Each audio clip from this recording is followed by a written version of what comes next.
बिस्मिल्लाहिर्रहमानिर्रहीम सल्लल्लाहु अला मुहम्मद सल्लल्लाहु अलैहि वालिहि वसल्लम। लास्ट लेक्चर में हमने ये अंडरस्टैंड करने की कोशिश की थी कि दो चार्ज बॉडीज दोनों एक दूसरे के साथ इंटरैक्ट भी नहीं, दोनों एक दूसरे के साथ कांटेक्ट भी नहीं करती, फिर भी दो चार्ज बॉडीज एक दूसरे के ऊपर क्या करती हैं, फोर्स एक्सर्ट करती हैं। तो इसको हमने अंडरस्टैंड किया था कि जो दो चार्जेस के दरमियान फोर्स एक्सर्ट होती है, ये दो स्टेप्स में प्रोसेस कंप्लीट होता है।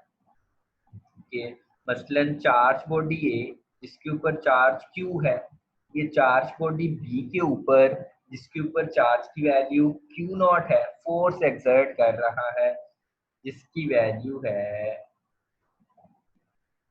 एफ। अब हमने ये अंडरस्टैंड किया था कि ये जो चार्ज बॉडी है, चार्ज बॉडी बी के ऊपर फोर्स लगा रही है, ये प्रोसेस दो स्टेप्स में कंप्लीट होता है। फर्स्ट स्टेप क्या है कि चार्ज ए ने क्या किया, अपनी सराउंडिंग में, अपने इर्द गिर्द क्या किया, अपना एक इलेक्ट्रिक फील्ड क्रिएट किया। दूसरा स्टेप, जैसे ही कोई चार्ज इसकी फील्ड में आता है तो उस चार्ज के ऊपर क्या होती है, फोर्स एक्सर्ट होती है। तो इस तरह से हमने इसको अंडरस्टैंड करने की कोशिश की थी। इलेक्ट्रिक फील्ड को डिफाइन किया था कि स्पेस और region around an electric charge in which it exert electric force on an other charge is called electric field. अच्छा, आज हम डिस्कस करेंगे इलेक्ट्रिक फील्ड स्ट्रेंथ को और उसके यूनिट को हम डिफाइन करेंगे इंशाल्लाह। हमारा आज का टॉपिक है, इसी का पार्ट है next, electric field strength. Electric field strength. अब क्वेश्चन ये है, इस बात को अंडरस्टैंड कीजिएगा कि चार्ज ए की सराउंडिंग में इसका फील्ड ऑलवेज प्रेजेंट, हर वक्त इसका फील्ड इसकी सराउंडिंग में मौजूद होगा, चाहे इसके करीब कोई टेस्ट चार्ज रखें या ना रखें, चाहे इसके करीब कोई दूसरा चार्ज पड़ा हो या ना पड़ा हो। चार्ज ए का, चार्ज बॉडी ए का फील्ड इसकी सराउंडिंग में ऑलवेज प्रेजेंट। अब हमें कैसे पता चलता है कि चार्ज ने अपनी सराउंडिंग में अपना फील्ड क्रिएट किया हुआ है, या कितनी स्पेस इसका फील्ड है, कितनी स्पेस में इसका फील्ड है? तो इसके लिए हम क्या करते हैं, इसके करीब क्या करते हैं, टेस्ट चार्ज को रखते हैं। अगर उसके ऊपर फोर्स उस पॉइंट पे जहां पे हम देखना चाहते हैं चार्ज ए का, हम फील्ड देखना चाहते हैं स्पेस में किसी पॉइंट पे, तो हम क्या करते हैं, उस पॉइंट पे टेस्ट चार्ज को रखते हैं। अगर टेस्ट चार्ज के ऊपर उस पॉइंट पे फोर्स लगती है तो हम समझ जाते हैं कि इस पॉइंट पे इसका फील्ड मौजूद है। अगर फोर्स नहीं लगती तो इसका फील्ड मौजूद नहीं है।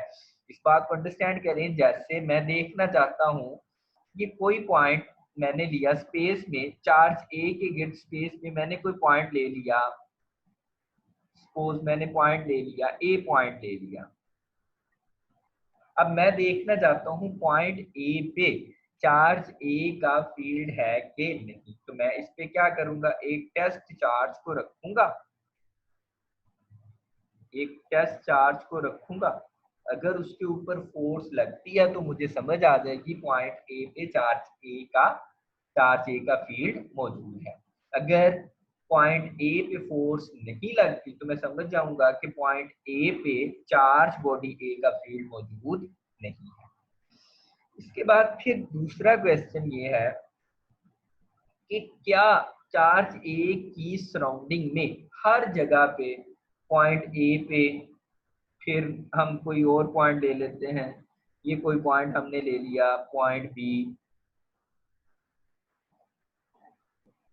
चार्ज ए की सराउंडिंग में हमने ले लिया कोई पॉइंट बी ले लिया, फिर इसकी सराउंडिंग में हमने कोई और पॉइंट हमने ले लिया, पॉइंट सी ले लिया। अब क्वेश्चन ये है क्या हर चार्ज बॉडी ए की सराउंडिंग में हर जगह पे फील्ड की स्ट्रेंथ एक जितनी होगी, मतलब एक जितना फील्ड स्ट्रॉन्ग होगा? तो नहीं, ऐसा नहीं है। चार्ज ए के करीब फील्ड की स्ट्रेंथ ज्यादा होगी, और जैसे जैसे चार्ज बॉडी ए से हम दूर हटते जाएंगे फील्ड की स्ट्रेंथ क्या होती जाएगी? कम होती जाएगी। मतलब पॉइंट ए पे बी जो चार्ज बॉडी ए के करीब है, यहाँ पे फील्ड की स्ट्रेंथ ज्यादा होगी, पॉइंट सी पे उससे कम होगी, और पॉइंट ए पे उससे कम होगी। इसको मैंने डॉट से शो किया है। Density of dots is proportional to strength of electric field. Density charge A के करीब डॉट्स की तादाद ज्यादा है, तो इसका मतलब चार्ज ए के करीब फील्ड की स्ट्रेंथ ज्यादा है। और जैसे जैसे हम चार्ज से दूर हटते जा रहे हैं डॉट्स की तादाद क्या होती जा रही है? कम होती जा रही है, मतलब फील्ड की स्ट्रेंथ कम होती जा रही है। ओके, तो इसका मतलब जहां पे फील्ड ज्यादा स्ट्रॉन्ग होगा वहां पे फोर्स ज्यादा लगेगी।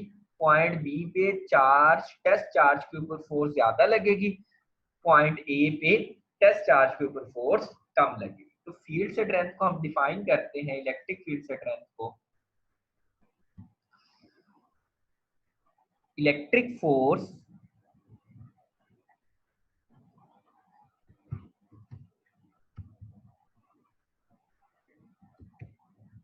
Electric force per unit,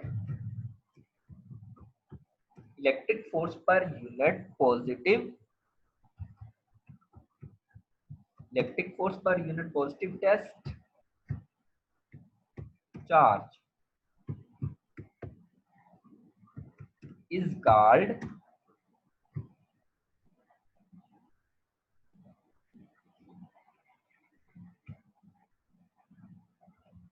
is called electric field strength.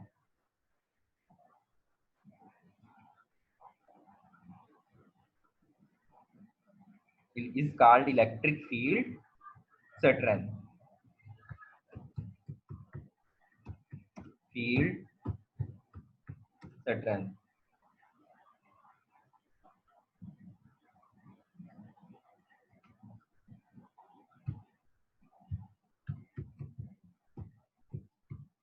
Is called electric field strength. और याद रखिएगा इलेक्ट्रिक फील्ड स्ट्रेंथ को हम इलेक्ट्रिक इंटेंसिटी भी कहते हैं। It is also called,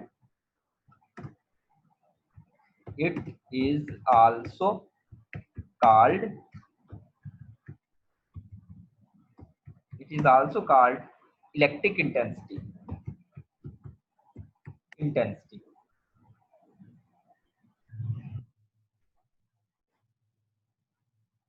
it is also called electric intensity. इसका एक और नाम भी है जो हम इंशाल्लाह आगे जाके यूज करेंगे। फिलहाल आप ये दो याद रखिएगा, इलेक्ट्रिक फील्ड स्ट्रेंथ और इलेक्ट्रिक इंटेंसिटी। और इसको हम रिप्रेजेंट करते हैं, इट इज रिप्रेजेंटेड,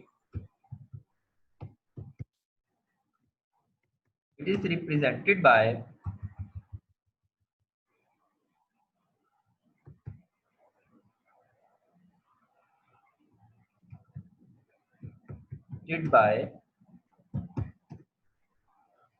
ई। इसको किससे रिप्रेजेंट करते हैं? ई से।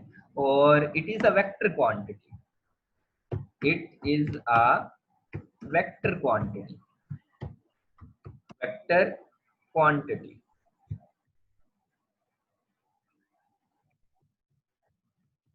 Is a vector quantity. अच्छा, अगर वेक्टर है तो फिर इसकी डायरेक्शन किस तरफ होगी? सिंपल, टेस्ट चार्ज के ऊपर जिस डायरेक्शन में फोर्स लगेगी इलेक्ट्रिक इंटेंसिटी की डायरेक्शन उसी तरफ होगी। मतलब charge A charge body B test charge B को क्या कर रहा है? रिपेल कर रहा है, इस डायरेक्शन में फोर्स लगा रहा है। Charge body A charge body B test charge B के ऊपर इस डायरेक्शन में फोर्स लगा रही, तो इसका मतलब इलेक्ट्रिक इंटेंसिटी की डायरेक्शन भी क्या होगी? इसी तरफ होगी।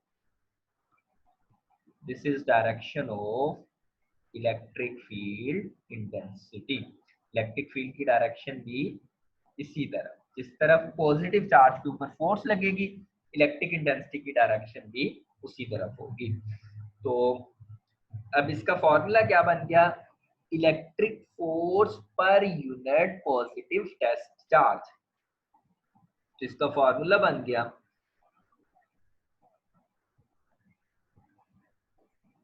Formula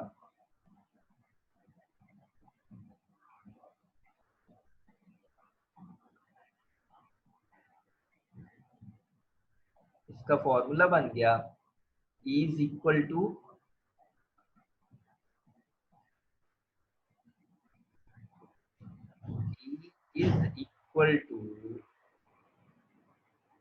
force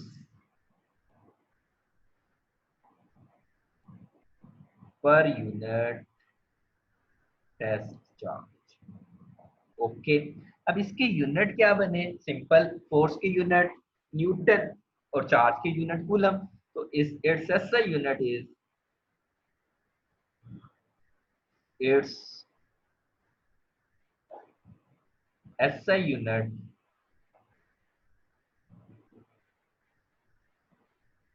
SI unit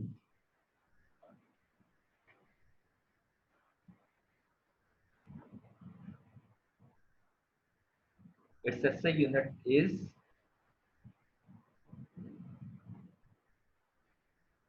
Newton per coulomb. इसको याद रखिएगा। अब मैं एक एग्जांपल से इसको समझा देता हूं, देखिए अंडरस्टैंड करें। पॉइंट बी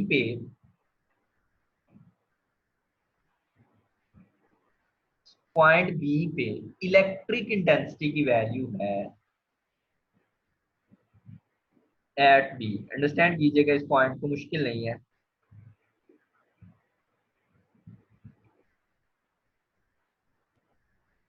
एट बी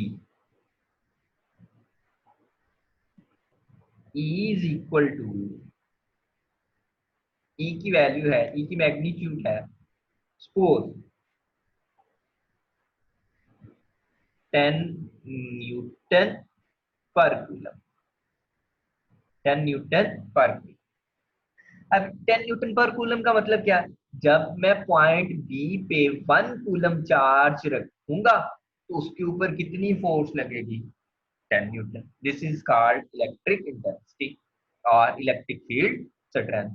फिर पॉइंट बी पे, at point B, at B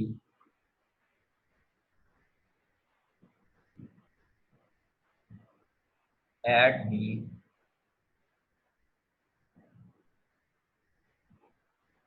at B B पे सपोज वैल्यू है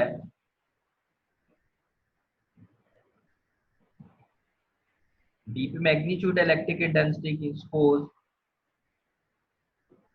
5 न्यूटन पर कूलम। तो इसका मतलब ये है कि जब मैं पॉइंट, ओ सॉरी, इसको दोबारा देखें। Point, at point A,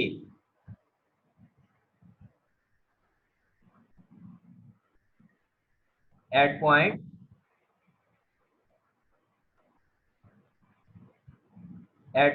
A, point A पे इलेक्ट्रिक इंटेंसिटी की वैल्यू 5 न्यूटन पर कूलम। मतलब जब मैं पॉइंट ए पे 1 कूलम चार्ज रखूंगा तो उसके ऊपर कितनी फोर्स लगेगी, 5 न्यूटन पर कूलम। तो ये हमारा नेक्स्ट पार्ट था। इसका एक पार्ट रह गया, वो इंशाल्लाह हम नेक्स्ट देखेंगे।